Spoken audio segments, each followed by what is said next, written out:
الله الرحمن الرحیم. السلام علیکم ګرانو کتونکو، مظفر شایم او د یو نوي پروګرام سره ستاسو په درانه خدمت کې حاضر یم. ګرانو کتونکو، بلدیاتي انتخاباتو پیله مرحله سرته ورسېده. دویمه مرحله چې کوم ده د هغې دپاره کاغذات جمع شوي دي. مختلف پارټیانې او مختلف کانډیډیټس چې دي هغوی خپلې هلې ځلې شروع کړي دي او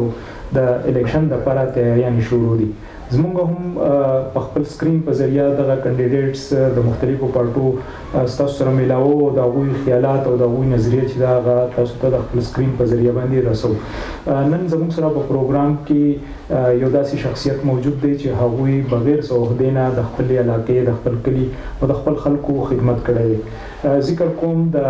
نیاز محمد خان عرف تور خان د نوي کلي سره د هغوی تعلق دی. د پاکستان مسلم لیگ نون سره هغوی باقاعده د یونین کونسل صدر دی. په دې الیکشن کې به هغوی حصه اخلي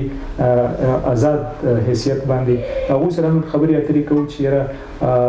څه ارادې لري، مخکې څه کول غواړي او په آزاد حیثیت باندې به دې الیکشن کې حصه اخلي. نو په دغه باندې زموږ نننی پروګرام د تور خان سره دی.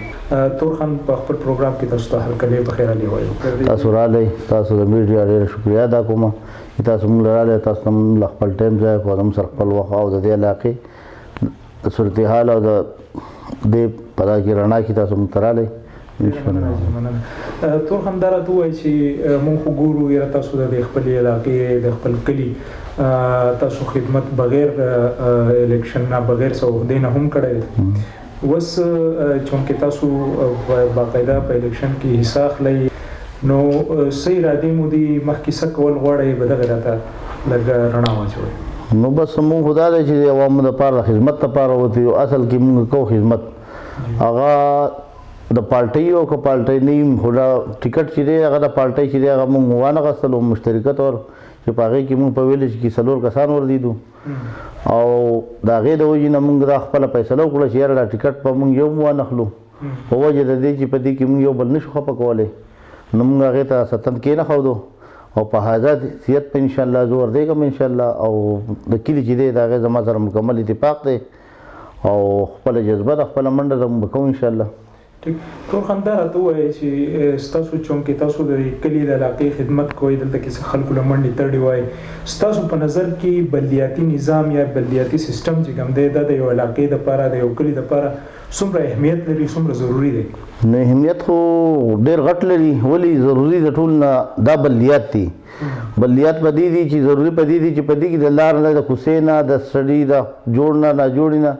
د علاقې د لارې کوڅې د هر یو ماحول پته لګي. یو سړي ته کور ته دا سہولت میلاو شي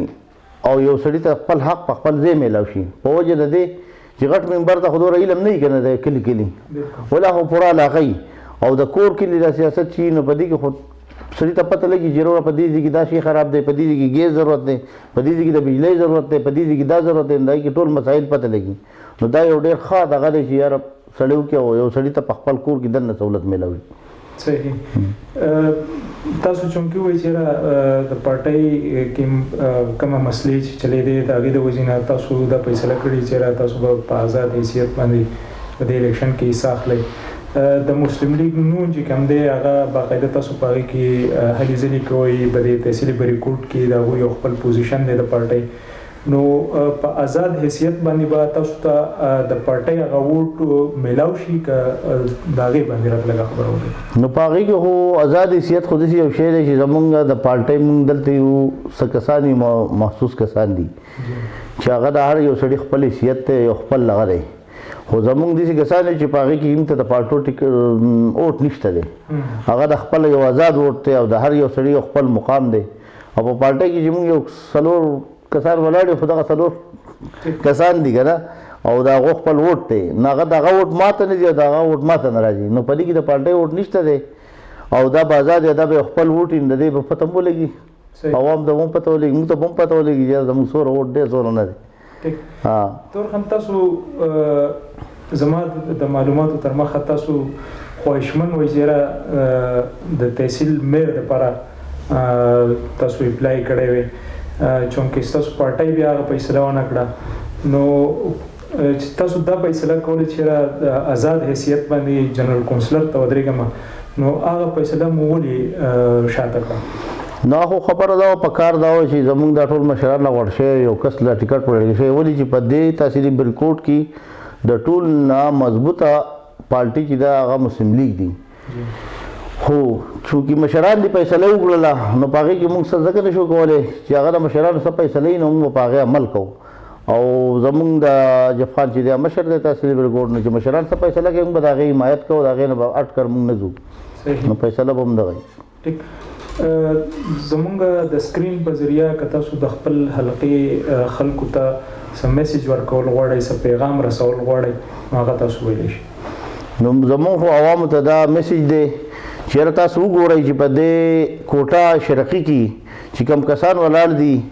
او په هغې کې خدمت کولو والا څوک دی او څوک قابل دی او څوک منډه کولی شي په کار دا ده چې موږ د هغه سره مرسته وکړو نو دا نه یم چې زما سره مرسته وکړئ یا زما سره راوکړئ خو تاسو وګورئ چې یاره زه ښه یم که زما نه بل ښه د هغه سره سات ورکوئ خو که نه موږ خدمت کولی شو او په څه چې کولی شو او د دې قابل یو نو کوشش دا وکړئ چې یاره موږ ته ووټ راواچئ کومه زموږ نه ښه راله نو هغه بیا تاسو ته موږ ښیو هغه به تاسو ته شو کوو یو اخري پوښتنه مې بله ذهن ته راځي دا راته ووایي چې ستاسو په فیملی کې ستاسو د خاندان نه